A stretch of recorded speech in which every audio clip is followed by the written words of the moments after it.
Okay, अपने कल क्या पढ़ा था बेटा? Electric potential and potential difference पढ़ा था अपन। आज स्टार्ट करते new topic, relation between electric potential and electric field.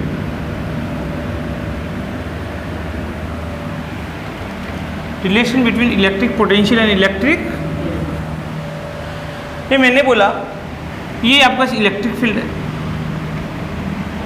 जिसकी डायरेक्शन है वो आपके पास लेफ्ट क्या है बेटा? Right. This is electric field which is in right direction. We assume 2 points, there is A and there is any problem? Potential at point A is equal to VA, potential at B is equal to V. Any problem? Now let's assume there is a test charge Q naught. This test charge is moved by very small distance dr. What? dr. See, change in, if test charge is moved by distance dr, then change in potential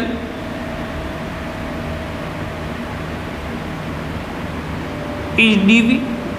अगर मैं dr displace करता हूं तो potential change कितना होता है भैया? Any problem? See here, work done to move test charge by dr is dw. मैंने बोला आपके पास dr डिस्प्लेस करने में कितना वर्क डन होगा? dw. So work done will be f dot d. This work done is by external source. इसको कौन लेके आ रहा है? एक्सटर्नल फोर्स लेके आ रहा है, मतलब अपन लेके आ रहा है. किसके अगेंस्ट? इलेक्ट्रोस्टैटिक फोर्स के अगेंस्ट. क्योंकि बेटा इलेक्ट्रिक फील्ड ऐसा है और चार्ज को अपन लेके आ रहे हैं बेटा इलेक्ट्रिक फील्ड के अपोजिट डायरेक्शन में. तो इलेक्ट्रिक फील्ड की डायरेक्शन में एक फोर्स लगता नहीं लगता चार्ज पर, और वो फोर्स कितना होता है? QE. कितना होता है? QE. लेकिन एक बात बताओ, फोर्स लग रहा है इस तरफ, लेकिन अपन लेके किस तरफ आ रहे हैं? इलेक्ट्रिक फील्ड का अपोजिट डायरेक्शन. कौन लेके आ रहे हैं भी? अपन एक्सटर्नल फोर्स के एक्सटर्नल फोर्स से लेके आ रहे हैं. तो उस समय इस पे माना कि अगर फोर्स कितना है? F, और डिस्प्लेसमेंट कितना है बेटा? D. तो वर्क डन कितना हो जाएगा आपके पास? dW इज इक्वल टू, हाँ गया ना. एक चीज और ध्यान रखिएगा आपके पास भैया, यहाँ पर F, if electric field is E and charge is Q, then force will be F is equal to, okay. Now small work done to displace dr will be QE dot dr.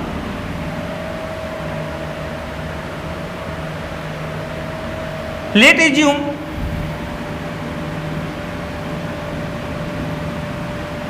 potential change is dV during small displacement dr. मैंने बोला small displacement dr में आपके पास change in potential कितना है? dV. Then work done dW. Work done बेटा जी कितना जाएगा? Q into V plus dV minus V. माना यहाँ पर बेटा जी पोटेंशियल कितना है आपके पास भैया? V प्लस dV मान लो. क्या मान लो? V plus dV। या फिर एक बात बताएं, अपन डायरेक्टली बोल देते बेटा जी कि आपके पास चेंज इन पोटेंशियल कितना है भी आपके पास dV, तो पोटेंशियल डिफरेंस कितना होगा भी है Q इंटू dV हो जाएगा, नहीं हो जाएगा? क्यों चेंज इन पोटेंशियल होता है बेटा, वर्क जो होता है ना, वर्क वो तो बेटा Q इंटू डेल्टा। एक बात तो Q इंटू डेल्टा भी, यहाँ पर चेंज इन पोटेंशियल कितना आकाश भैया Q भी है कि नहीं, कितना है Q। अब ये this is equation number first and this is equation number basically work done by the external source is equal to negative of work done by the electrostatic force. जो आपके पास एक्सटर्नल फोर्स द्वारा जो work done करता है बेटा, वो आपके पास electrostatic work done के नेगेटिव इक्वल होता है। क्यों? क्योंकि बेटा आपके पास क्या होगा जरा देखना, अगर मैंने बोला अगर इलेक्ट्रिक फील्ड के कारण चार्ज डिस्प्लेस होता तो बेटा वो अपने आप Q इंटू डेल्टा भी अपने आप होता कि नहीं होता, अपने आप होता। अच्छा एक बात तो यहाँ पर अपन एक्सटर्नल फोर्स के द्वारा वर्क डन कर रहे हैं और वो भी इलेक्ट्रिक फील्ड के अपोजिट कर रहे हैं, तो वो वर्क डन होगा वो नेगेटिव होगा कि नहीं होगा, क्या होगा, नेगेटिव होगा। तो इसका मतलब यहाँ पर आगे पास जो एक्सटर्नल फोर्स द्वारा जो वर्क डन है वो इलेक्ट्रोस्टैटिक वर्क डन का बेटा क्या है, नेगेटिव है। तो जरा देखिएगा यहाँ पर कितना हो जाएगा भैया, जरा देखिएगा बाय इक्वेशन फर्स्ट कितना हो जाएगा भैया, dW is equal to minus dWe external, और वो आगे पास किसके इक्वल है बेटा के पास QE डॉट D। अब जरा देखिएगा इक्वेशन सेकंड से कंपेयर करते हैं, ये इक्वेशन नंबर बेटा क्या है, third. Compare by equation second and third, कितना हो जाएगा भैया dW Q dV, तो कितना हो जाएगा बेटा के पास Q dV is equal to QE dot D negative. भैया Q से Q क्या हो गया, कैंसिल, Q से क्या हो गया, कैंसिल। तो बेटा dV कितना हो जाएगा, dV इज इक्वल टू बेटा माइनस E डॉट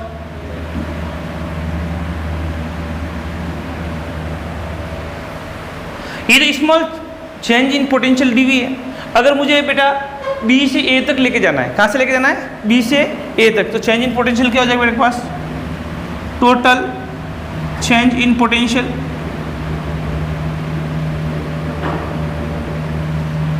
dV, कहाँ से बेटा जी, VB से कहाँ तक,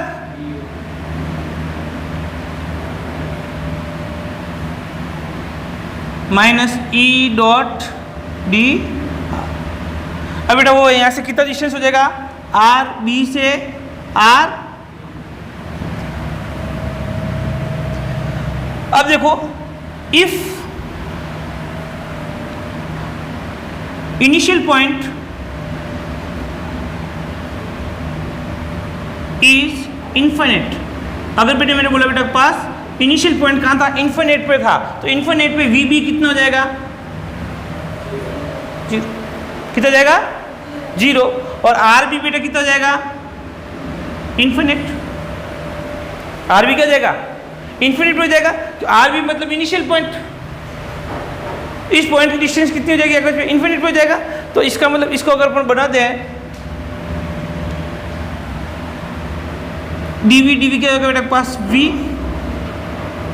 ये हो जाएगा VB VA is equal to minus infinite से बेटा जी कहाँ तक, RA E dot DR, VA minus VB is equal to minus infinite से बेटा R E dot DR, VB is equal to बेटा आपके पास कितना हो जाएगा, 0 एट इन्फिनिट, तो कितना जाएगा बेटा, और मैंने बोला VA बराबर कितना मान लो भैया, V, लेट एज्यूम VA की वैल्यू कितनी है, V है।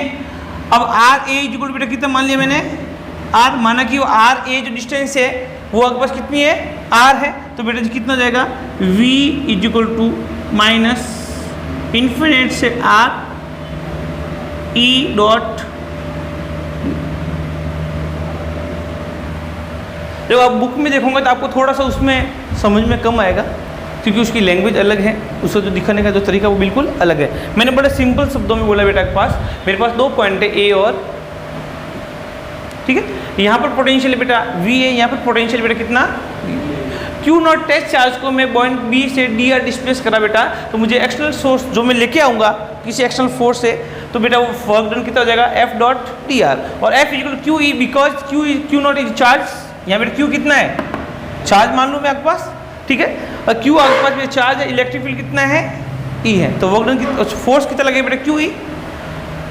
सेकेंड थिंग है, if test charge is displaced by small distance D R, then change in potential is D V, तो वर्क डन बेटा होता है W is equal Q into delta V, charge into change in potential या potential difference, या change in potential बेटा कितना है D V है, कितना है डी वी, अगर डी वी तो वर्क डन कितना होगा क्यू डी वी, ये होगा इक्वेशन नंबर सेकंड। अब जब देखो यहाँ पर जो ये वर्क डन है वो एक्सटर्नल सोर्स द्वारा है, तो इलेक्ट्रिक जो इलेक्ट्रोस्टैटिक फोर्स है उसके द्वारा वर्क डन कितना होगा वो निकालना अपन, क्योंकि मेनली अपन ने पढ़ क्या रहे बेटा इलेक्ट्रोस्टैटिक पढ़ रहे हैं, तो वर्क डन किसी की वजह से होना चाहिए, इलेक्ट्रोस्टैटिक फोर्स की वजह से होना चाहिए, और जो इलेक्ट्रोस्टैटिक जो द्वारा जो फोर्स होता है बेटा वो एक्सटर्नल सोर्स द्वारा जो वर्क डन होता है उसके अपोजिट के या नेगेटिव के इक्वल होता है, ये हमेशा आप याद रखना।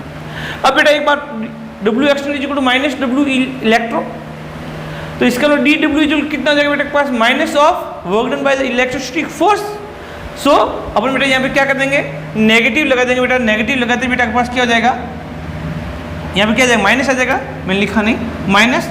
अब ये बात बताओ भैया इक्वेशन नंबर थर्ड और इक्वेशन नंबर सेकंड को बेटा मैं कंपेयर कर दूंगा, तो D W Q D V, और ये यहाँ पर बेटा कितना होगा minus Q E D R, Q से क्यू बेटा क्या आ जाएगा कैंसिल, तो डी वी क्या आ जाएगा E dot D are, E dot D are. अब एक बात मैं लिमिट लगा दूँ बेटा कहाँ से बी से पॉइंट ए पर लेके जा रहा हूँ, तो वी बी टू वी, और डिस्टेंस का आर बी से आर है, मैंने बोला अगर इनिशियल पॉइंट जो वी बी वो इन्फिनिट पे होता तो बेटा वी बी की वैल्यू कितनी होती थी 0, और आर बी की वैल्यू कितनी होती बेटा इन्फिनिट, तो बेटा मैं इन्फिनिट वी बी से वी और इन्फिनिट से आर ए तक मैं क्या लगा दी लिमिट लगा दी, लिमिट लगाने के बाद बेटा क्या आ जाएगा V A minus V B मतलब वी बी इक्वल 0, तो बेटा कितना हो जाएगा वी इक्वल इन्फिनिट से R E dot R, this is the relation, और बहुत फेमस रिलेशन बेटा। अब इसी तरीके से करें तो बेस्ट रहेगा, बुक्स में थोड़ा सा दे रखा है ठीक है वो भी गलत नहीं है, लेकिन उससे थोड़ा सा समझने में मुश्किल होती है जो आरबीसी बुक आई है, और सीबीएसई में डायरेक्ट रिलेशन दे रखा है, लेकिन आपको डेरिवेशन याद होना चाहिए। अब इसके आगे चलते हैं बेटा जी जरा देखिएगा, ये तो एक रिलेशन है। अब सेकंड थिंग देखिएगा भैया इसे और रिलेशन कैसे निकाल सकते हैं। देखो अपने पढ़ा बेटा क्या डी वी इक्वल बेटा कितना है E dot E dot.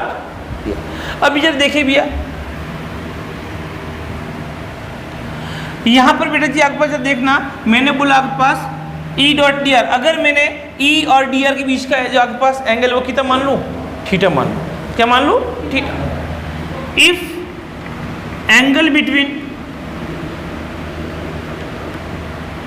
E and D R is theta, कितना है थीटा, तो बेटा जी डी वी बराबर कितना हो जाएगा minus E D R cos, D R को नीचे भेज दो बेटा जी, तो D V upon D R equal बेटा कितना हो जाएगा माइनस ई कॉस। अगर किस सरफेस पे जो इलेक्ट्रिक फील्ड है बेटा वो सरफेस के साथ बेटा कितना है थीटा डिग्री पर है, इसका मतलब कोई भी बात करते हैं सरफेस के परपेंडिकुलर की बात करते हैं, किसकी बात करते हैं परपेंडिकुलर की बात करते हैं, तो हमेशा जो इलेक्ट्रिक फील्ड लेते हैं बेटा वो सरफेस के परपेंडिकुलर लेते हैं नहीं लेते हैं, तो परपेंडिकुलर कंपोनेंट कितना हो जाएगा बेटा के पास ई कॉस थीटा, क्या होगी ई कॉस थीटा। अच्छा एक बात बताओ जो सरफेस के पैरेलल कंपोनेंट होता है बेटा वो कितना होता है ई साइन थीटा, कितना होता है ई साइन थीटा। अच्छा एक बात बताओ अगर थीटा इक्वल 0 डिग्री होता, थीटा 0 डिग्री होने का मतलब इलेक्ट्रिक फील्ड सरफेस के पैरेलल होगा, तो साइन जीरो की वैल्यू कितनी हो जाएगी आपके पास भैया 0, तो इसका मतलब आपके पास चेंज इन पोटेंशियल कितना हो जाएगा 0, और वैसे भी जरा ध्यान रखना, हमेशा जो कंडक्टिंग सरफेस होता है ना, उस कंडक्टिंग सरफेस का जो पोटेंशियल होता है वो सेम रहता है। क्या रहता है? Each and every point electric potential will be same on the conducting charge surface. Conducting charge surface, वही मैंने बोल रहा हूँ बेटा आपके पास, अगर इलेक्ट्रिक फील्ड सरफेस के पैरेलल होता तो थीटा की वैल्यू कितनी होती है? 0, और साइन जीरो की वैल्यू कितनी होती है? 0। तो इसका हम ई साइन थीटा कितना था बेटा? 0 होता। अगर ई साइन थीटा 0 होगा तो एक बात, तो चेंज इन पोटेंशियल बेटा कितना हो जाएगा? 0 होगा। कितना होगा? 0। हमेशा जो इलेक्ट्रिक फील्ड होती है बेटा वो अपन सरफेस के परपेंडिकुलर लेते हैं। कैसे लेते हैं बेटा? अब वो अगर परपेंडिकुलर दे रखी डायरेक्टली तो ठीक है, अगर किसी एंगल पर दे रखी है तो हमेशा ई कॉस थीटा लेते हैं। कौन सा लेते हैं बेटा? E cos theta. अब जरा देखिए ना, here E cos theta late assume मैंने बोला कितना बेटा के पास? ई। तो इसका मतलब dv अपॉन डी आर, या फिर मैं बोल सकता हूँ बेटा जी ई इक्वल बेटा क्या होगा? ये हो जाएगा ई माइनस इधर भेज दो, minus dv upon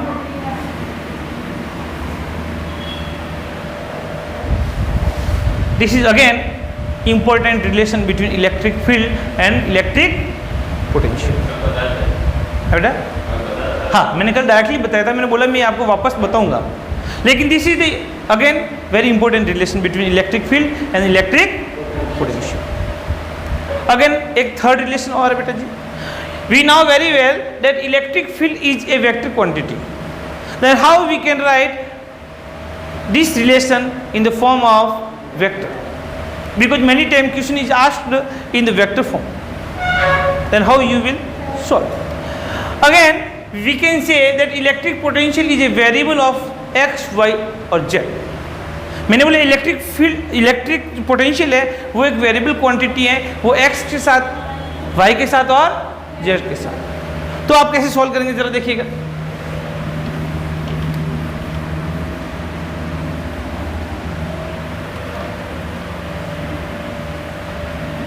If v is variable with x, y और then listen, d upon dv can be written as del upon del, sorry del v upon del r, ये dv upon dr बेटा, D upon D R is equal to del upon del var. इसको अपन बेटा जी लिखते हैं क्या? Del. Here v is variable of x, y और z, या फिर we can say v is equal to variable with r। अब r बेटा क्या है? अपन बोलते हैं ना r किसी की पोजीशन वेक्टर बताते हैं तो उसमें x, y और z तीनों कंपोनेंट होता है नहीं होता है? होता है। तो सिंपली जरा देखिएगा, ये कोई पॉइंट है आर वेक्टर, इसका आपके पास ये बेटा इसके कोऑर्डिनेट कितना होगा? एक्स, वाई और जेड। तो अपन आर वेक्टर को क्या लिखते हैं बेटा के पास? एक्स आई कैप, वाई जे कैप और r is in vector form of x, y और z. See electric field can be written as E is equal to minus del. How? E vector can be written as Ex I cap, Ey z cap और Ez k cap. So and del is here denoted for I cap, j cap. So how we can write it? E vector is equal to minus del upon del X V I cap plus del upon del Y V J cap del upon del Z V. This is again very important relation और frequently question इस पे पूछे जाते हैं। NEET और JEE के अंदर भी बेटा इस पे क्वेश्चन आते हैं और बहुत शानदार। अभी यहाँ पर बेटा क्या होगा? आप बोलो सर ये कैसे करेंगे, अपने इसको कैसे सॉल्व करेंगे? तो जो v की वैल्यू होगी ना बेटा जी वो x, y और z के टर्म में दी हुई होगी। अब मैं आपको क्वेश्चन कराता हूँ यहाँ पे कैसे कराते हैं इसको। लेकिन आपको रिलेशन बेटा याद रखने हैं, मैंने आपको 3 रिलेशन बताया बेटा के पास जी, E is equal to minus infinity to R, sorry V is equal to minus infinity to R E dot D R. एक बेटा E is equal to minus का dv अपॉन डी आर। एक बेटा अपने पढ़े बेटा जी क्या, E is equal to minus का, ये रिलेशन नहीं पढ़े अपन ने, ये रिलेशन इसी का एक फॉर्म है। अब इसमें क्वेश्चन कैसे आता है, ये चीज देखने लायक है। नॉर्मल मैंने बोला आपके पास, if potential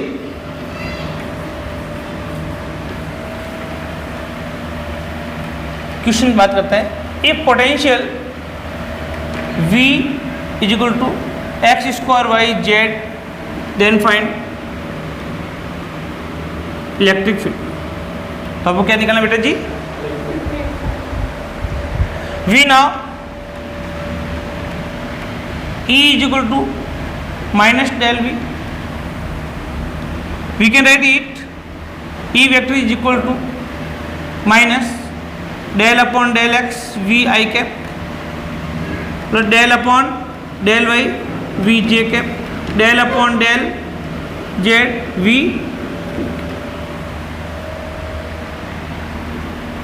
E x I cap E y j cap और E z is equal to minus del upon del X square Y Z I cap plus del upon del Y X square Y Z J cap plus del upon del Z X square Y Z. जब देखिएगा आपका बेटा, जब अपन x के respect में integration differentiation कर रहे हैं तब बेटा y और z को कांस्टेंट मानते हैं, और जब y के रेस्पेक्ट में डिफरेंशिएशन कर रहे हैं तब बेटा जी x और z को कांस्टेंट मानेंगे, और जब z के रेस्पेक्ट में डिफरेंशिएशन करते हैं बेटा, जब x और y को क्या मानेंगे, कांस्टेंट मानेंगे। तो जरा देखिएगा, ई एक्स आई कैप ई वाई जे कैप और E Z A cap is equal to कितना जाएगा बेटा जी, माइनस वाई जेड तो कांस्टेंट है, तो एक्स स्क्वायर का बेटा कितना हो जाएगा, 2x, 2 आगे जाएगा, और एक्स स्क्वायर क्या, 2 माइनस 1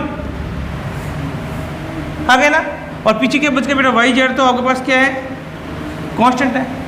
अब जरा देखिएगा, एक्स स्क्वायर कांस्टेंट, तो एक्स स्क्वायर ऐसे कैसे कर दिया, वाई का डिफरेंशिएशन करेंगे तो बेटा कितना जाएगा, 1 ही आएगा, क्योंकि जब देखना डेल अपॉन डेल वाई कितना जाएगा, 1 होगा कि नहीं होगा। तो क्या बचा पीछे जेड, तो जेड जे के जेड का एक्सपेक्ट कर रहे बेटा, तो एक्स स्क्वायर कांस्टेंट और वाई भी कांस्टेंट, और जेड का एक्सपेक्ट में करेंगे बेटा कितना होगा, D Z upon del Z 1, तो 1 तो बेटा क्या आ जाएगा, 1 का तो 1 ही लिखते हैं हम, ठीक है। ये किसके फॉर्म में हो गया, वेक्टर फॉर्म में हो गया कि नहीं हो गया, इसको अपन जी बेटा जी क्या बोलते हैं, ई वेक्टर। अब जब देखो यहाँ ई एक्स की वैल्यू कितनी हो जाएगी आपके पास भैया, -2x y z. E y की वैल्यू बेटा जी कितनी हो जाएगी, x square minus x square y, E Y जे कैप का मल्टीपल आएगा, के कैप का मल्टीपल बेटा कितना है, E z minus x square. Simple है कि नहीं है, कितना अच्छा क्वेश्चन है। और ऐसा क्वेश्चन बेटा ध्यान रखना आपका आया हुआ है जेई के अंदर, बच्चा डर जाता है कि हम कैसे करेंगे इसको। एक ही चीज़ याद रखना है, जब x के रेस्पेक्ट में डिफरेंशिएशन करते हैं तो y और z को कांस्टेंट मानते हैं, और जब y के रेस्पेक्ट में डिफरेंशिएशन करते हैं तब x और z को कांस्टेंट मानते हैं, और जब z के रेस्पेक्ट में डिफरेंशिएशन करते हैं तो x और y को, ये आपको डिफरेंशिएशन आता था ना बेटा आपके पास, डी अपॉन डी एक्स। मैंने बोला एक्स स्क्वायर कैसे करा, एक्स स्क्वायर वाई जेड को, जब देखना यहाँ पर y बार जेड बार, अंदर को क्या रह जाएगा बेटा के पास, x square, del upon del x को डी अपॉन डी एक्स ही मानना है।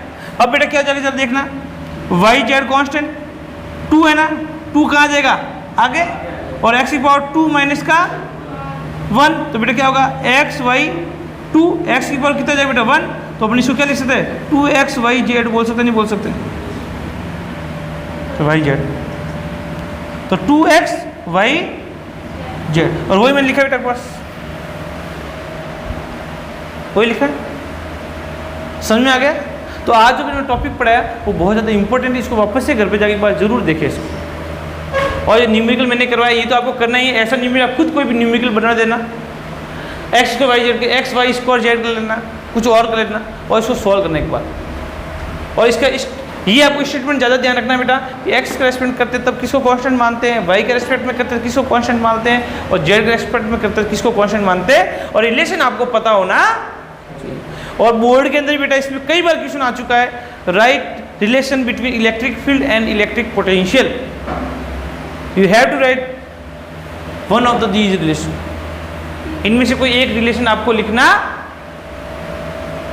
ओके, कल अपन electric potential due to electric dipole पढ़ेंगे, electric potential due to charge conducting surface, या फिर बोल रहे हैं charge sphere, conducting sphere, non conducting sphere, hollow, solid, वो अपन बेटा कल पढ़ेंगे।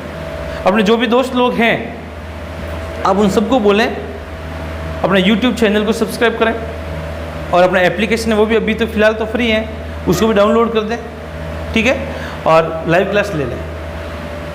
ओके चलो ठीक, हाँ ले जाओ।